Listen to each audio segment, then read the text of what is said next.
మా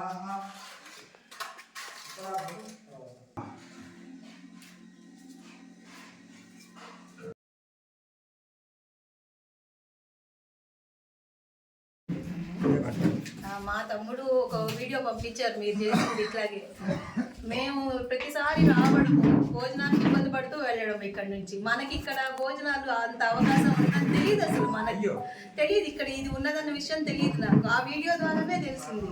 అలా వచ్చామన్నమాట ఇక్కడికి వచ్చిన తర్వాత మీరు పెట్టే విధానం కానీ పదార్థాలు కానీ అన్నీ చాలా అద్భుతంగా ఉన్నాయి. దేవస్థానం వాళ్ళు తొందరగా మనకు మంచి బిల్డింగ్ ఇవ్వాలి.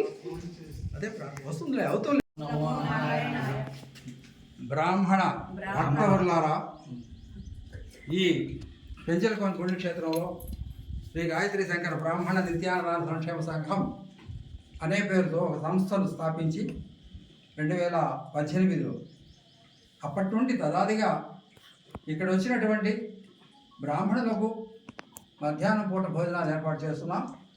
ముందుగా ఎవరైనా తెలియజేసినట్లయితే ముందు రోజు వస్తున్నామంటే వాళ్ళ పలహారాలు, ఉదయం పలహారాలు, కాఫీలు, భోజనాలు కూడా ఏర్పాటు చేస్తున్నాం. అయితే ఇది నిత్యానంద భోజన సంక్షేమ సంఘమే అయినప్పటికీ కూడా మనకి ఇక్కడ వంట సహాయకుల పరిస్థితి ఇబ్బందిగా ఉన్నందువల్ల, మన మారుమూల ప్రాంతంలో ఈ సత్రం ఉన్నందువల్ల వచ్చేవాళ్ళు ఇబ్బందిగా ఉండి ఎవరు ఉండడం లేదు. ఎంత దూరం ప్రయత్నం చేసినా ఏదో ఉందా పడతా ఉంటారు, 10,000 20,000 తీసుకొని వెళ్ళిపోతున్నారు. ఇక ప్రస్తుతానికి మనకు దేవస్థానం స్థలం ఇచ్చేంత వరకు మనం ఏదో శని ఆదివారాల్లో అయినా వచ్చేవాళ్ళు ఏర్పాటు చేయాలనుకున్నాం. అదే క్రమంలో చూసినా అప్పుడు కూడా రోజుకు 3,000 4,000 అడుగుతున్నారు వంటవాళ్ళు. ఇది మనం భరించే పరిస్థితి లేదని చెప్పి ఈ ప్రక్రియకు మేము మా భార్యాభర్తలు ప్రారంభించామండి. ఇది అసలు విషయం. ప్రతి శనివారం నేను వచ్చారు, మా శ్రీమతి నిన్న వచ్చిపోయారు, ఈరోజు నేను వచ్చాను. మన ఆయన సుబ్బారావు గారిని, రామనాథ అనంత వెంకట సుబ్బారావు గారిని సంస్థకు వ్యవస్థాపక అధ్యక్ష ప్రధాన కార్యదర్శి, మన రామ్మోహన్ గారిని తేపూరు రామచంద్రమోహన్ అని ఆయన ఒక సభ్యులు, నేను ఒక సభ్యులు వచ్చారు. ఎవరు వచ్చినా ఎవరు రాకపోయినా మేము మాత్రం ఖచ్చితంగా వస్తాం. ఎందుకంటే ఒక లక్ష్యం నెరవేరాలి. మన లక్ష్యం వాళ్ళు రాలేదే మనం పోకుందంటే భస్తుపోతారు మీలాంటి వాళ్ళు, నాలాంటి వాళ్ళు. అది జరగకూడదు. అది జరగకుండా ఉండాలని చేస్తున్నాం. అందరూ కూడా లక్ష్యంగా శని ఆదివారాలు ముందుగా చెప్తున్నారు, చెప్పకపోయినా కూడా వస్తున్నాం. మేము వస్తున్నాం, రెగ్యులర్గా వచ్చినా రాకపోయినా వచ్చిపోతాం. నిన్నటి రోజున కేవలం 3 4 వచ్చారు, వాళ్ళకి పెట్టాం. ఒకరోజు 30 మంది కూడా వస్తారు, ఒకరోజు 40 మంది వస్తారు. ఏదైనా సరే మన సంస్థ అనేటువంటిది స్థాపించినటువంటి సంస్థ, అది నిరాఘాటంగా నిరాతంకంగా ముందుకు సాగాలని కోరుకుంటున్నారు. అందరూ సహకరిస్తున్నారు. ఇప్పుడు 7 సంవత్సరములు పూర్తయి 8వ సంవత్సరం బ్రహ్మోత్సవాలు అడుగుపెడిపోతున్నాం.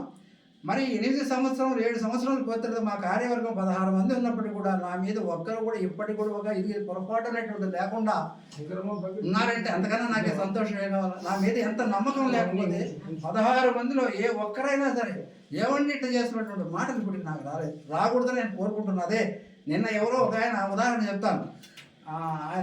ఈయన వచ్చి అన్నవరం సత్యనారాయణ గారిని 87 ఏళ్ళ వాడు. ఆయన ఒక సభ్యుల ఇంట్లో నేను ప్రతిదానికి పంపిస్తుంటాను, మీకు వెళ్ళప్పుడు రండి అని చెప్పి. ఎవరి పనులు వాళ్ళకు ఉంటాయి, దాని గురించి కాదు. ఆయన నిన్న నేను రాలేకపోతున్నాను, దయచేసి నేను దీనికి రాజీనామా చేస్తున్నా, మీరు ఆమోదించవలసిందని పంపించాడు. నేను రాత్రి గమనించుకోలేదు. ఇంటికి పోయిన తర్వాత 11 గంటలు అప్పుడు చూశాను. ఎప్పుడు? నిన్న రాత్రి అండి జరిగింది. అవన్నీ నేను వండుకొని పొద్దులేసి కూడా పెట్టాయా మహానుభావ, మనం పెడుతుంటాను, అందరికి పంపిస్తుంటాము, మీరు వెళ్ళినప్పుడు రావచ్చు. మీలాంటి పెద్దలు ఉండాలి. దీనికి పవిత్రమైనటువంటి సంస్థ ఇది. మీరు చేశారా చేయలేదు కాదు, ఈ సంస్థకి ఇలాంటి వాళ్ళు ఉన్నప్పుడే బాగుంటుందని చెప్పి మీరు ఎంత మాత్రం మీ రాజీనామా నేను ఆమోదించడం లేదు. నేను భగవంతుడు నాకు ఎంతకాలం అయితే సేవ చేసుకునేది భాగ్యం కలిగిస్తాడో అంతకాలం ఎప్పుడైతే మనం ప్రారంభించినటువంటి కార్యవర్గం ఇట్లే కొనసాగాలని కోరుకుంటున్నాను, ఇప్పుడు కూడా కోరుకుంటున్నాను చెప్తున్నాను. నమో వెంకటేశాయ.